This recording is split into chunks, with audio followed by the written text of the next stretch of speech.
যারা যৌনকর্মী আছে, পতিতা মহিলা আছে, এরা তো এই শ্রমিক হিসাবে স্বীকৃতি চায়া তারা যাতে দেহ ব্যবসা অনাদে অবিলম্বে যাতে করতে পারে, যাতে কোনো বাধা বিপত্তি না থাকে, সেই জন্য তারা শ্রমিক হিসাবে দাবি করতেছে। তারা যদি শ্রমিক হিসাবে দাবি করতে পারে, তাহলে আমরা চাঁদা নিয়ে খাই, চাঁদাবাজি করি, আমরা অন্য কোনো কর্ম করতে পারি না, তাহলে আমরা কেন শ্রমিকের মূল্যায়ন পাবো না?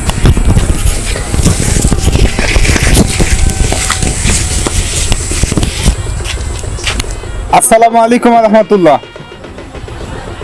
আমি আসছি দাবি নিয়ে। আমাদের দাবি মানতে হবে। আমার যে দাবি, এটা যৌক্তিক দাবি। এই যৌক্তিক দাবি আপনি মেনে নিতে হবে। কি এমন দাবি যে তোমার দাবি মানতে হবে, মেনে নিতে হবে? না নিলে সমস্যা। তোমার দাবিটা কি আগে শুনি, বলো। আমি হলাম চাঁদাবাজদের সর্দার। আমরা চাঁদাবাজি করে খাই। চাঁদাবাজি ছাড়া আমরা অন্য আর কোনো কর্ম করি না। আমাদেরকে এই চাঁদাবাজি করে যাতে খেতে পারি, রাষ্ট্রীয়ভাবে একটা মর্যাদা দিয়ে আমাদেরকে শ্রমিক হিসাবে স্বীকৃতি দেওয়া হোক, যাতে করে আমরা ভবিষ্যতে ভালো করে চাঁদাবাজি করে খেতে পারি। এই দাবি নিয়ে আমি আপনাদের কাছে এসেছি, আমি আপনার কাছে এসেছি। এই জীবনের প্রথম শুনলাম যে চাঁদাবাজদেরকেও রাষ্ট্রীয়ভাবে স্বীকৃতি দিয়ে শ্রমিকের একটা হক পাওনা এটা তাদেরকে দিতে হবে, শ্রমিক স্বীকৃতি দিতে হবে। এই জীবনের প্রথম শুনলাম চাঁদাবাজদেরকেও রাষ্ট্রীয়ভাবে স্বীকৃতি দিতে হবে। তাহলে চাঁদাবাজদের যদি রাষ্ট্রীয়ভাবে স্বীকৃতি দেওয়া হয়, তাহলে দেশের অবস্থা কোন দিকে যাবে? দেশের অবস্থা তো সেই স্বৈরাচারীর সময় যা হয়েছিল তার সাথে তো মহা কঠিন বিপদের ভিতরে চলে যাবে। এটা কোনো দাবি হলো নাকি? এ সমস্ত দাবি তোমরা পাও কোন জায়গা থেকে? এ সমস্ত দাবি খুঁজে পাও কোন জায়গায়? আর কোন সাহস নিয়ে তোমরা এই দাবিগুলো উত্থাপন করো? আমার তো বুঝে আসে না। আপনি বলতেছেন যে এই দাবিটা আমাদের নিছক দাবি, এই দাবির কোনো যুক্তি নাই। কিন্তু আমরা দেখতে পাচ্ছি যারা যৌনকর্মী আছে, পতিতা মহিলা আছে, এরা তো এই শ্রমিক হিসাবে স্বীকৃতি চায়া তারা যাতে দেহ ব্যবসা অনাদে অবিলম্বে যাতে করতে পারে, যাতে কোনো বাধা বিপত্তি না থাকে, সেই জন্য তারা শ্রমিক হিসাবে দাবি করতেছে।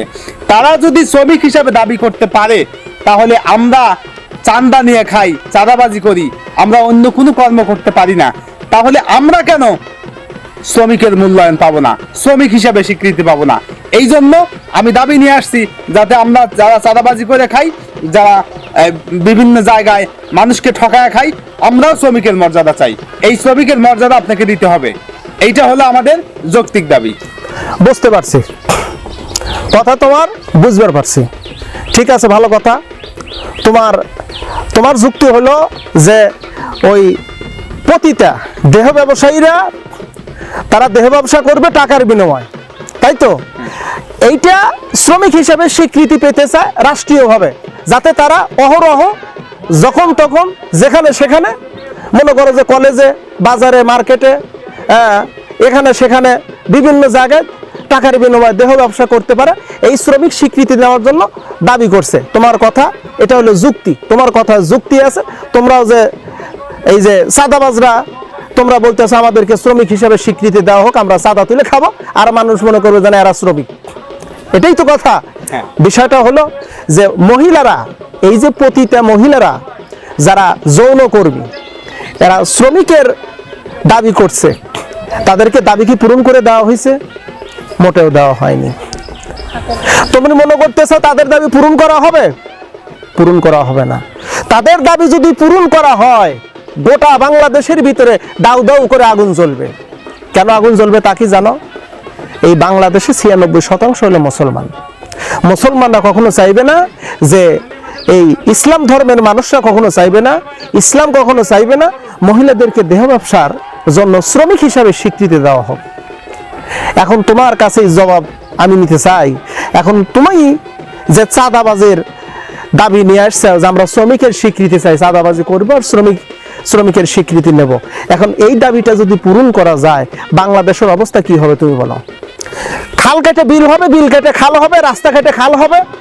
অবস্থা এমন হবে, বিল্ডিং ঘর ভেঙে মনে করো ছাপড়া ঘর হবে, আর ছাপড়া ঘর ভেঙে মনে করো বিল্ডিং হয়ে যাবে। রাতারাতি দিন সবকিছু পরিবর্তন, রাতের দিন দিনের রাত, অবস্থা এরকম হয়ে যাবে।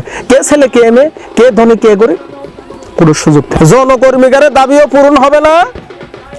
বাংলাদেশে কোনো সন্ত্রাসদের ওই শ্রমিক হিসেবে স্বীকৃতি দেওয়া হবে না, চাঁদাবাজদেরকেও না, ডাকাতদেরকেও না।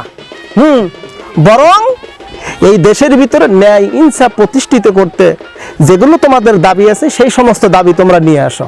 অবাক হয়ে গেলাম আমরা, পতিতা মহিলারা যায়, যৌনকর্মীরা চায় শ্রমিক হিসাবে স্বীকৃতি নিতে, তোমরা আসছাও হলো চাঁদাবাজি করার জন্য, আসছাও চাঁদাবাজি করে খাও, শ্রমিক হিসাবে স্বীকৃতি পেতে আসতে যাও। কে তোমাদের কি দাবি এগুলো আসে না যে এই মাননীয় প্রধান উপদেষ্টা আপনি কোরআন দিয়ে দেশ পরিচালনা করেন, মাননীয় প্রধান উপদেষ্টা কোরআন দিয়ে বিচার বিভাগ পরিচালনা করুন, মাননীয় প্রধান উপদেষ্টা কোরআন দিয়া আপনি শিক্ষা প্রতিষ্ঠান সবকিছু পরিচালনা করুন, এ দাবি তো তোমরা করো না।